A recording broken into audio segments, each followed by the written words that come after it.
All right, welcome back to my channel. So it's been a few weeks, about 5-6 weeks that I haven't really done anything. I thought, yeah, just take about 3-4 weeks off over the winter period, just to recharge the batteries and to come back for this new year of 2026. So I hope you all enjoyed your holidays. And I mean, Bitcoin, it didn't really do much anyway over the last month, but there's been a lot of things happen in the news.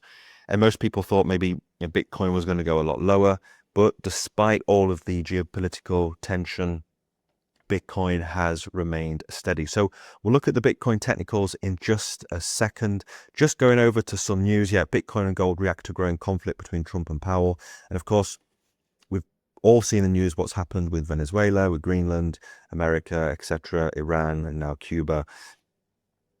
And a lot of people were scared what's going to happen with the traditional finance and also with the digital finance. And just quite frankly, I've only looked at Bitcoin and some of the altcoins, and Bitcoin, it didn't really do anything. So despite this, the global situations, Bitcoin remained steady, and it's remained steady since November 17th. So we'll look at this in a moment, see where we could head to in the long term for this year, because that's probably why you're all here. And of course, what's going on with the altcoins as well. So just going over to the Bitcoin monthly returns.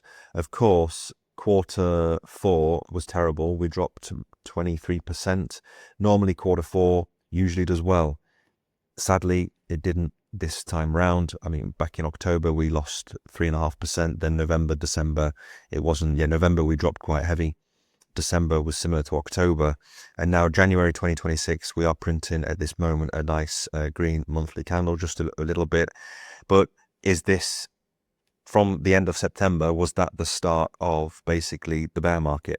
Are we now going to go a lot lower? We've already dropped around 36%. Could we go a lot lower? I like to just look at the Fibonacci's just to see. Let's get these up. So where's the Fibonacci? There we go. From the very bottom of the bear market to this top, let's imagine this is the top. We've hit the 0.38 level.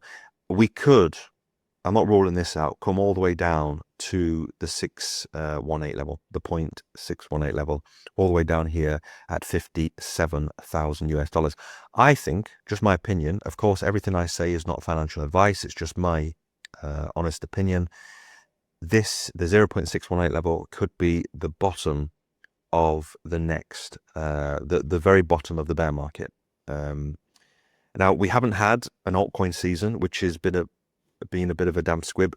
A lot of you have been here for the altcoins, even for myself, dollar cost averaging over the last few years, being patient for 4 or 5 years, and nothing has actually happened. We've had altcoin rallies, but we haven't had that finale. Are we going to see that this month, next month, in the year of 2026? Well, time will tell. The problem is the Bitcoin dominance still is relatively high at 59, 60%, and it's holding up here. Maybe due to the stuff that's going on around the world, but what we want to see is some drastic action where we see something like this, where we just come shooting all the way down. This was a collapse of 30-odd%, yeah, 36%. So could we see something very similar where we just see this waterfall over the next 4 or 5 weeks and we drop something similar down to the 40% range? When this happens, then of course the altcoins will fly. But at the moment, yeah, Bitcoin, there's a lot of skepticism in the market. And of course, when that happens, most people don't turn to altcoins.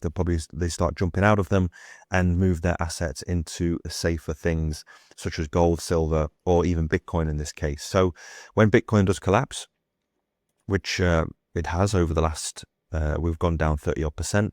I think, let me just check that and verify. We did drop, yeah, 32, 33%.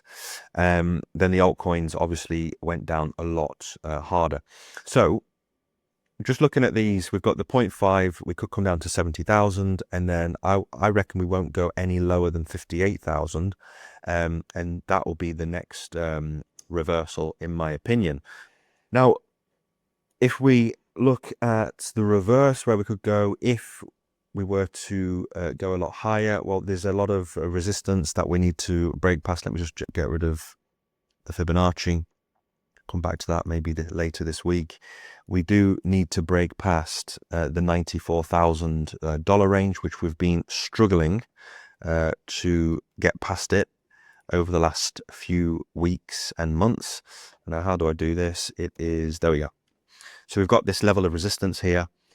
We've been rejected multiple times. Let me just zoom in. There we go. So we've been rejected multiple times at the 94K.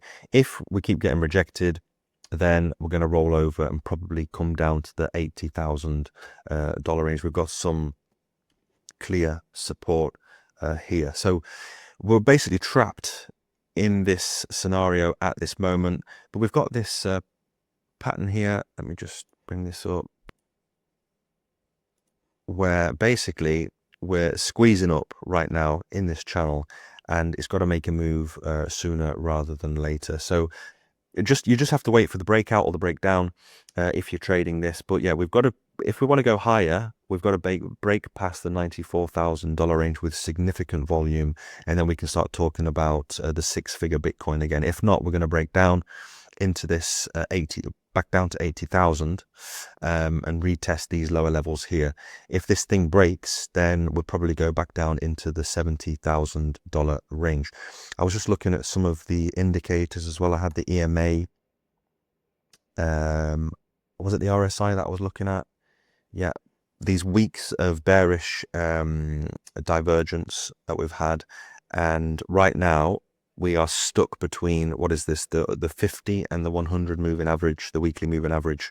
So the 50 and even the 20 up here are acting as a clear resistance as well. So it'll be good if we can break through this. That'll be excellent if we could do that over the next few weeks. If not, yeah, like I said, we'll probably come back down, retest. What's interesting, we've hit this and bounced off the 100 moving average. If we bounce off it again, then hopefully we do fire a springboard up to high levels in the future. If not, then we're going to probably go a lot lower at the beginning of this year, the first quarter of this year. But yeah, it is what it is. It's been pretty boring, really. But then if you zoom out, Bitcoin has increased from 15,000 all the way, I don't even know, is it 20x up to 127,000, which has been phenomenal growth for Bitcoin. It's just most of you are here for the altcoins. And yeah, Bitcoin, the dominance is still sky high, and the altcoins have been bleeding. So we've all lost money with the altcoins. So what is the best thing to do? I don't know. I don't even know what to do. I can't even suggest things. Just stick to your game plan if you have one. The more Bitcoin you accumulate is better. Most of these altcoins are going to go down 99, 98%, and 99% of these altcoins will go down that much. That's just the problem with the altcoins. So I will try and bring more episodes this week now that I'm back with altcoins, with Bitcoin. Let's see where Bitcoin heads this week. But yeah, we've got some key levels here, key support, key resistance, and see if we do break out from, let me just keep that here. I don't know why I took it off. Let me zoom in. Let's put this back here and see if we do get a breakdown or a breakout from this this channel here. So why have I done that? There we go. So let's see over the next couple of days if this thing breaks out or breaks down. Okay, so let me know in the comments section below what you think, where you think Bitcoin is heading in the short term, long term, if you think altcoins are dead. If not, which altcoins are you buying? And I will see you next time in another video. Bye bye.